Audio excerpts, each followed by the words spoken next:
श्रीगुरुभ्यो नमः। कान्ताय कल्याणगुणैकधाम्ने नवद्युनाथप्रतिमप्रभाय नारायणायाखिलकारणाय श्रीप्राणनाथाय नमस्करोमि। ಶ್ರೀಮತ್ಸ್ಮಧ್ವವಿಜಯ ತೃತೀಯ ಸರ್ಗ 39ನೇ ಶ್ಲೋಕ. ತ್ವರಿತಮುದ್ಯತ ವಿಸ್ತೃತಮಸ್ತಕಃ ಪ್ರತಿದದಂಶಯದೈನಮವೀಕ್ಷತಂ ಪ್ರಭುಪದಾರುಣಚಾರುತರಾಂಗುಲೀ ವಿಹೃತಿಪಿಷ್ಟತನುಃ ಪ್ರತತಾಮಸಃ.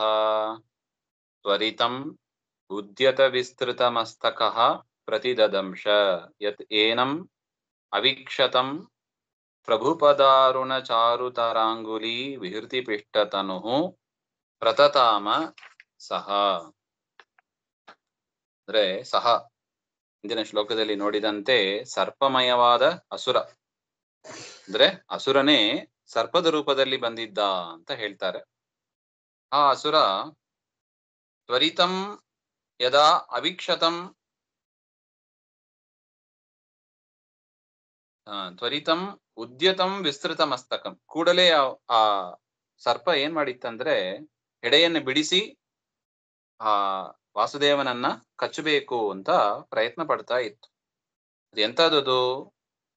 ಅಭಿಕ್ಷತಂ ಅಂದ್ರೆ ಕ್ಷತರಹಿತ, ನಾಶನೇ ಇಲ್ಲವಂತೆ, ಅಷ್ಟು ಭಯಂಕರವಾಗಿ ಇತ್ತು. ಅದು ಯಾರಿಂದಲೂ ಏನು ಮಾಡ್ಲಿಕ್ಕೆ ಆಗಲ್ಲ, ಆ ರೀತಿಯಾಗಿ ಇತ್ತು.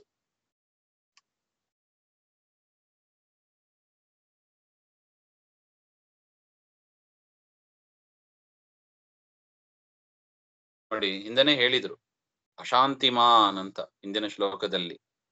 ಕ್ವಚಿದಮುಂ ನಿಜಘಾಂಸುರ್ ಅಶಾಂತಿಮಾನ್ ಅಂದ್ರೆ ಮಂತ್ರ ಔಷಧಾದಿಭಿ ಉಪಶಮನ ರಹಿತ, ಹಾಗೆ ಅಂತ.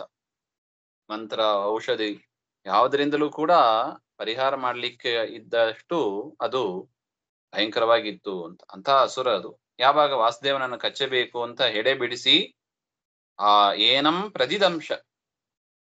ಪ್ರತಿದದಂಶ ಅಂದ್ರೆ ವಾಸುದೇವ ದಂಶನೇ ಇಲ್ಲಿಟ್ಟು ಅಂತ ಬರೀತಾರೆ. ಆ ವಾಸುದೇವನನ್ನ ಕಚ್ಚಿತಂತದ್ದು. ಆಗ ತದಾ ಪ್ರಭೋಹೋ ಪಾದಸ್ಯ ಪರಮ ವಾಸುದೇವನ ಪಾದ ಪ್ರಭುಪದಾರುಣ ಚಾರುತಲಾಂಗುಲಿ ವಿಹೃತಿ ಪಿಷ್ಟತನುಹು, ಹಾಗೆ ಅಂತ. ಕೋಮಲವಾದ ಪಾದವುಳ್ಳ ಆ ವಾಸುದೇವ ಅತಿ ಸುಂದರವಾದ ಅಂಗುಲಿ, ಅದನ್ನ ಆ ಅಂಗುಲಿಗಳಿಂದ ಅಂದ್ರೆ ಬೆಟ್ಟುಗಳಿಂದ ಲೀಲಯ ಪಿಷ್ಟಾಚೂರ್ಣೀತನುಹು ಶರೀರಂ ಯಸ್ಯ, ತನ್ನ ಇದನ್ನ ಮೆಟ್ಟಿದರಂತೆ. ಆ ಸರ್ಪವನ್ನ ಬೆಟ್ಟುಗಳಿಂದ ತುಳಿದ್ರು ಅಂತ ಒಟ್ಟು. ಅದರಿಂದ ಏನಾಯಿತು? ಚೂರ್ಣಿತ ತನುಹು ಶರೀರಂ, ಪಿಷ್ಟಾತನು ಅಂದ್ರೆ ಅದು ಚೂರ್ಣ ಆಯಿತು ಅಂತ. ಚೂರ್ಣ ಆಗಿ ಪ್ರತತಾಮ ಅಂದ್ರೆ ಶ್ರಾಂತಃ ಅಭೂತ್, ತಮುಗ್ಲಾನೆ ಲಿಟ್ಟು ಅಂತ ಬರೀತಾರೆ. ಅದು ತುಂಬಾ ಸುಸ್ತಾಯಿತು ಅಂತ. ಅದು ಪುಡಿ ಆಗೋಯ್ತು, ಸುಸ್ತಾಯಿತು ಅಂತ. ಇನ್ನೇನು ಅದು ಸತ್ತಿತ್ತು ಅಂತಾನೆ ಅರ್ಥ. ಮುಂದಿನ ಶ್ಲೋಕದಲ್ಲಿ ಅದನ್ನು ಹೇಳ್ತಾ ಇದ್ದಾರೆ.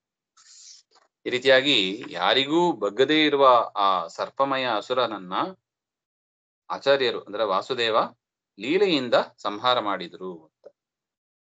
ತ್ವರಿತಮುದ್ಯತ ವಿಸ್ತೃತ ಮಸ್ತಕಃ ಪ್ರತಿದದಂಶಯದೈನಮವೀಕ್ಷತಂ ಪ್ರಭುಪದಾರುಣ ಚಾರುತರಾಂಗುಲೀ ವಿಹೃತಿ ಪಿಷ್ಟತನು ಪ್ರತತಾಮಸಃ. ಮುಂದಿನ ವಿಚಾರ ಮತ್ತೆ ನೋಡೋಣ. ಶ್ರೀಮಧ್ವಾಂತರ್ಗತ ಶ್ರೀಕೃಷ್ಣ ಅರ್ಪಣಮಸ್ತು. ಶ್ರೀಹರೇ ನಮಃ.